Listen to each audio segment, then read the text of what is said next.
पहाटेचे 4 वाजले होते. संपूर्ण शहर अजूनही गाढ झोपेत होतं. रस्त्यांवर शांतता होती. थंड वारा वाहत होता. पण त्या शांत शहराच्या एका कोपऱ्यात एका छोट्याशा झोपडीत मात्र एका माणसाची धडपड सुरू झाली होती. त्या झोपडीत राहत होता रामू, एक साधा कामगार ज्याचं आयुष्य रोजच्या मजुरीवर चालायचं.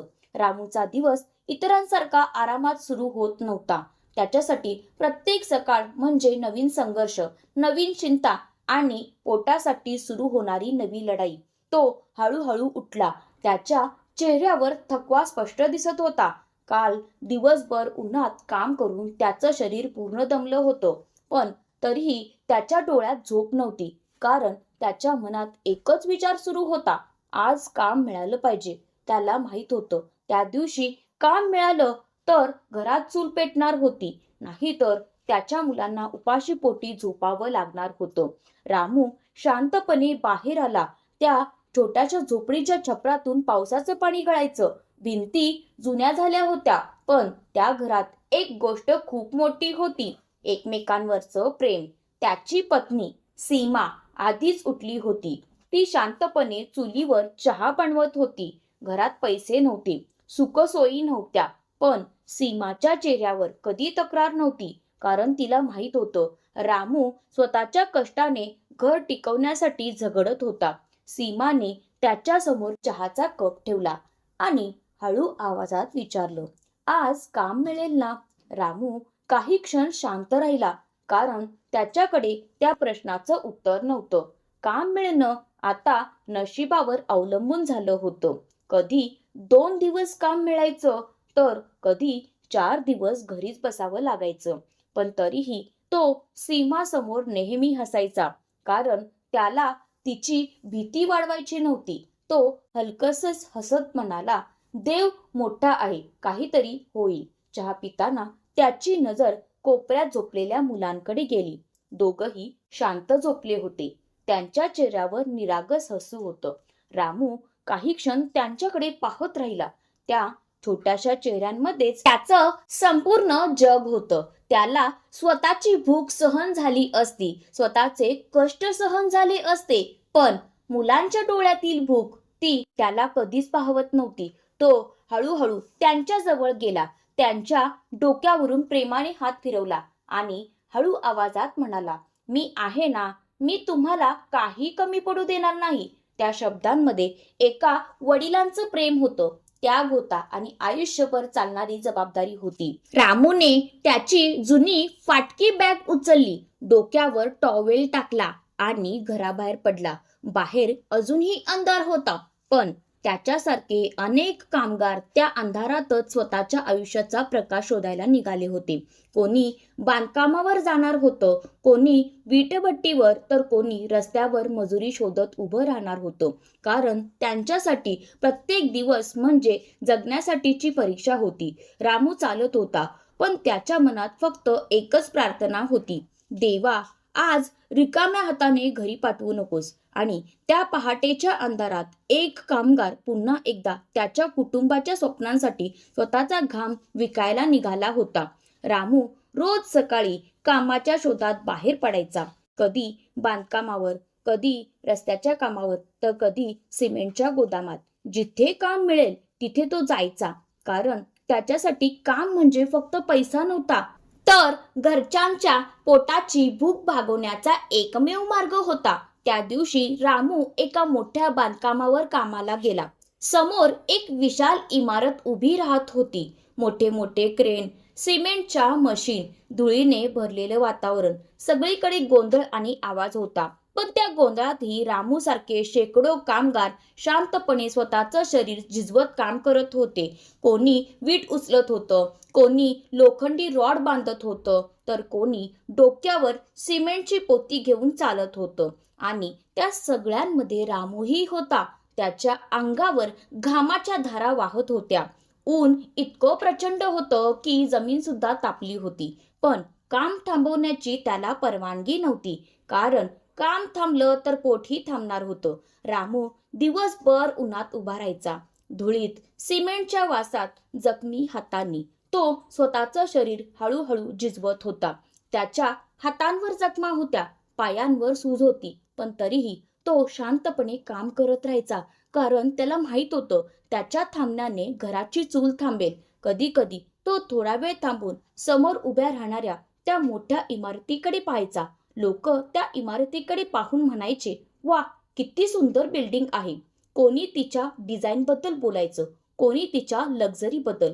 पण त्या सुंदर इमारती मागे कोणाचा घाम मिसळला आहे, कोणाची भूक दडली आहे, कोणाची स्वप्न तुटली आहेत, हे कोणीच पाहत नव्हतं.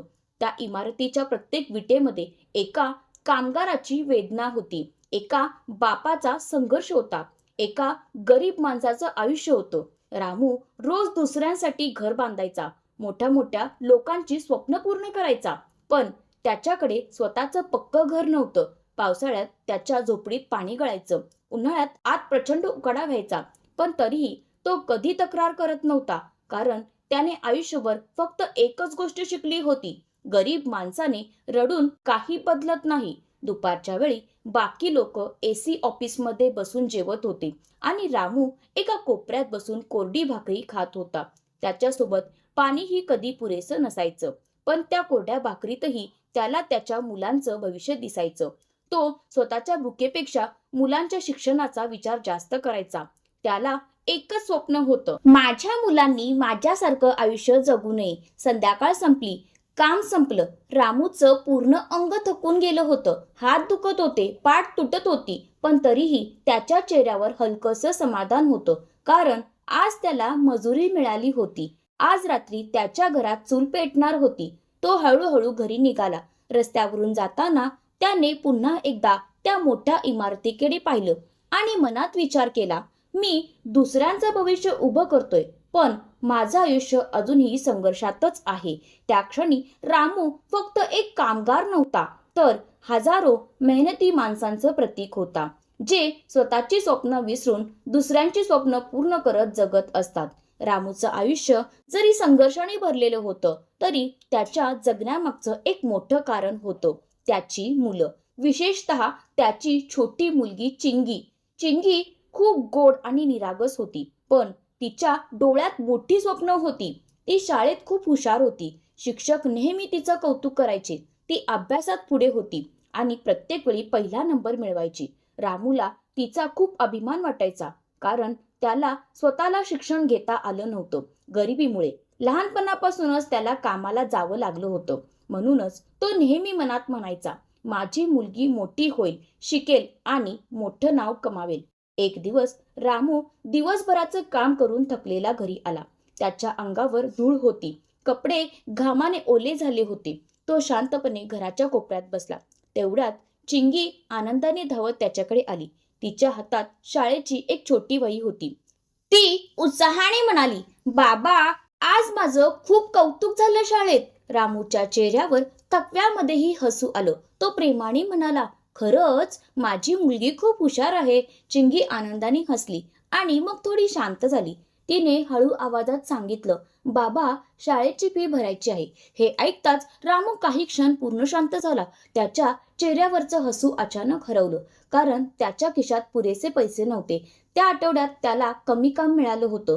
घराचं भाडं, राशन, औषध सगळ्यातच पैसे संपले होते. त्याच्या खिशात फक्त काही नोटा उरल्या होत्या. त्या पैशांनी घर चालवणं सुद्धा कठीण होतं. पण समोर उभ्या असलेल्या मुलीच्या डोळ्यात एक मोठं स्वप्न होतं. मला मोठं होऊन डॉक्टर बनायचं आहे. रामू त्या डोळ्यांकडे पाहत राहिला. त्याला स्वतःची गरिबी दिसत होती, पण त्याचवेळी त्याला मुलीचं भविष्यही दिसत होतं. तो स्वतः शिकू शकला नव्हता, पण त्याला मुलीचं स्वप्न तुटू द्यायचं नव्हतं. त्याने स्वतःच्या मनातील चिंता लपवली आणि चेहऱ्यावर हसू आणत म्हणाला, तू काळजी करू नकोस बाळा, तुझा बाबा आहे ना. चिंगी लगेच हसली, कारण तिला तिच्या बाबांवर पूर्ण विश्वास होता. पण त्या रात्री रामू मात्र पूर्ण रात्र जागाच होता. सीमा शांतपणे त्याच्याकडे पाहत होती. तिला त्याच्या मनातलं सगळं समजत होतं. ती हळू आवाजात म्हणाली, इतके पैसे कुठून आणणार. रामू काही क्षण शांत राहिला आणि मग म्हणाला, काहीही करेन, पण मुलीचं शिक्षण थांबू देणार नाही. त्या रात्री घरात फक्त थोड्याच भाकऱ्या होत्या. सीमाने त्याला जेवायला बोलवलं, पण रामू म्हणाला, मला भूक नाही. खरं तर त्याला खूप भूक लागली होती, पण त्याने स्वतःचं पोट रिकामं ठेवलं, कारण त्याला त्या पैशातून मुलीची फी भरायची होती. त्या रात्री एक बाप स्वतः उपाशी झोपला, पण मुलीचं स्वप्न जिवंत ठेवण्यासाठी त्याने स्वतःची भूक मारली. दुसऱ्या दिवशी सकाळी रामूने सगळे पैसे एकत्र केले, काही उसने घेतले आणि मुलीच्या हातात फीचे पैसे ठेवले. चिंगीच्या चेहऱ्यावर आनंद चमकला. ती बाबांना मिठी मारत म्हणाली, बाबा, मी मोठी होऊन तुमचं सगळं दुःख दूर करेन. हे ऐकून रामूच्या डोळ्यात पाणी आलं, कारण त्या क्षणी त्याला जाणवलं, गरीब माणूस पैशाने गरीब असू शकतो, पण त्याच्या स्वप्नांमध्ये आणि प्रेमात कधीच गरिबी नसते. दुसऱ्या दिवशी सकाळी रामू नेहमीप्रमाणे कामावर गेला. काल रात्री स्वतः उपाशी राहूनही त्याच्या चेहऱ्यावर एक समाधान होतं, कारण मुलीची फी भरली गेली होती. तो पुन्हा एकदा स्वतःच्या कष्टाने घर उभं ठेवण्यासाठी कामाला लागला. बांधकामावर नेहमीसारखी धावपळ सुरू होती. कोणी सिमेंट मिसळत होतं, कोणी लोखंडी रॉड उचलत होतं. रामूही वरच्या मजल्यावर काम करत होता. ऊन खूप होतं, पण तो शांतपणे काम करत राहिला, कारण त्याला माहित होतं त्याच्या थांबण्याने घराची चूल थांबेल. पण अचानक एक मोठा आवाज आला. वरून एक जड लोखंडी रॉड खाली कोसळला आणि काही कळायच्या आत तो थेट रामूवर पडला. रामू जोरात खाली कोसळला. सगळीकडे गोंधळ उडाला. कामगार धावत आले. कोणी पाणी आणत होतं, कोणी मदतीसाठी ओरडत होतं. रामू वेदनेने तडफडत होता. त्याच्या डोक्यातून रक्त वाहत होतं. त्याला लगेच हॉस्पिटलमध्ये नेण्यात आलं. ही बातमी समजताच सीमा आणि मुलं घाबरून हॉस्पिटलमध्ये पोहोचली. सीमाच्या डोळ्यात अश्रू होते. मुलं शांतपणे बाबांकडे पाहत होती. डॉक्टरांनी तपासणी केल्यानंतर सांगितलं, जखम गंभीर आहे, काही दिवस त्यांना काम करता येणार नाही. हे ऐकताच रामूच्या डोळ्यात पाणी आलं. त्याला स्वतःच्या जखमेची वेदना कमी वाटत होती, पण मनात एकच भीती होती, आता घर कसं चालेल. त्याच्या डोळ्यांसमोर मुलांचे चेहरे येत होते. मुलीचं शिक्षण, घराचा खर्च, औषध, सगळ्याची चिंता त्याला आतून तोडत होती. त्या हॉस्पिटलच्या बेडवर पडलेला रामू फक्त एक जखमी कामगार नव्हता, तर आपल्या कुटुंबासाठी स्वतःचं आयुष्य झिजणारा एक बाप होता. काही दिवस हॉस्पिटलमध्ये उपचार घेतल्यानंतर रामू घरी परतला. त्याच्या शरीरावरील जखमा अजूनही भरल्या नव्हत्या. हात दुखत होते, चालताना त्रास होत होता. सीमा त्याला वारंवार सांगत होती, थोडे दिवस आराम करा. पण रामूला माहित होतं, गरीब माणसाला जास्त दिवस आराम करण्याचा अधिकार नसतो, कारण त्याच्या घराची चूल त्याच्या कष्टावर चालत होती. आणि म्हणूनच काही दिवसांनी तो पुन्हा कामावर जायला तयार झाला. जखमा अजूनही होत्या, पण जबाबदाऱ्या त्याहून मोठ्या होत्या. तो शांतपणे कामासाठी निघत होता. तेवढ्यात त्याची छोटी मुलगी चिंगी त्याच्याजवळ आली. ती काही क्षण बाबांकडे पाहत राहिली. तिच्या लहानशा मनाला एक गोष्ट समजत नव्हती. इतकं दुखत असूनही बाबा पुन्हा कामाला का जात आहेत.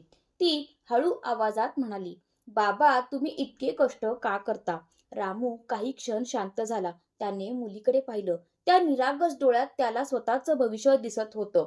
तो हलकसं हसला आणि प्रेमाने तिच्या डोक्यावर हात ठेवत म्हणाला, कारण तुमची स्वप्न माझ्या घामावर उभी आहेत बाळा. हे शब्द ऐकताच चिंगी शांत झाली. सीमाच्या डोळ्यातही पाणी आलं, कारण त्या एका वाक्यात एका कामगाराचं संपूर्ण आयुष्य दडलं होतं.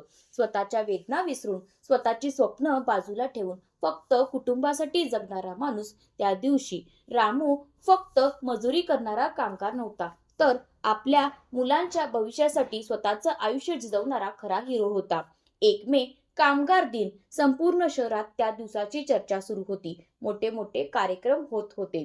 स्टेजवर भाषणं दिली जात होती. लोक कामगारांच्या कष्टांबद्दल बोलत होते, त्यांच्या मेहनतीचं कौतुक करत होते. पण त्या सगळ्या भाषणांपासून दूर रामूसारखे हजारो कामगार त्या दिवशीही उन्हात काम करत होते. कोणीतरी वीट उचलत होता, कोणीतरी रस्ता बनवत होता, तर कोणीतरी इमारतीचं बांधकाम करत होता. कारण त्यांच्यासाठी कामगार दिन म्हणजे सुट्टी नव्हती, तर घर चालवण्यासाठीचा आणखी एक दिवस होता.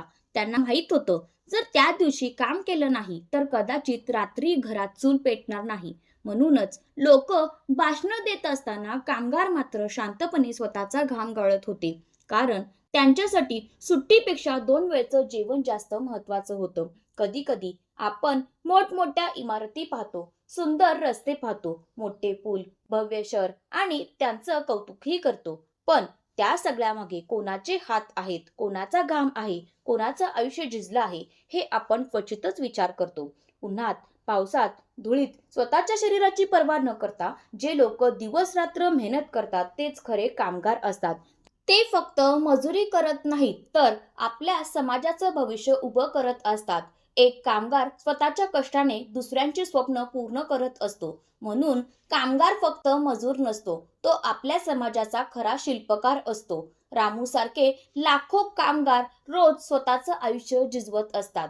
कोणी इमारती उभ्या करतो, कोणी रस्ते बनवतो, कोणी शहराला आकार देतो. पण त्याच्या कष्टांची किंमत अनेकदा कुणालाच दिसत नाही. त्याचा घाम, त्याची वेदना, त्याची उपाशी पोटाची लढाई, हे सगळं शांतपणे सुरू असतं. आणि म्हणूनच ही कथा फक्त रामूची नाही, तर प्रत्येक मेहनती कामगाराची आहे. म्हणून जेव्हा पुढच्या वेळी एखादी मोठी इमारत पाहाल, तेव्हा त्यामागे उभ्या असलेल्या कामगारालाही आठवा. कामगाराचा घाम दिसत नाही, पण त्याच घामावरच संपूर्ण जग उभं असतं. जर ही कथा तुमच्या मनाला भिडली असेल तर लाईक करा, कमेंट करा, कामगाराचा सन्मान करा आणि सबस्क्राईब करा मनस्पर्श कथासाठी.